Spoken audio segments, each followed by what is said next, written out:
अस्सलाम वालेकुम स्टूडेंट्स। उम्मीद करती हूँ मेरे स्टूडेंट्स खैरियत से होंगे। स्टूडेंट्स, आज मैं आपको पढ़ाऊँगी उर्दू कवायद में मुज़क्कर मुअन्नस। स्टूडेंट्स, मैं आज मैं आपको क्या पढ़ाऊँगी?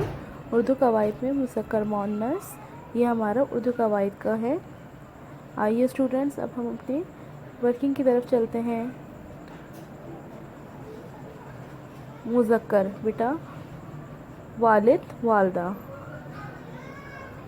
चचा चच्ची, पड़ोसी पड़ोसन, यहूदी यहूदन, साहबज़ादा साहबज़ादी।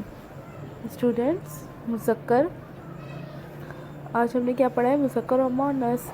अल्लाह हाफ़िज़ स्टूडेंट्स।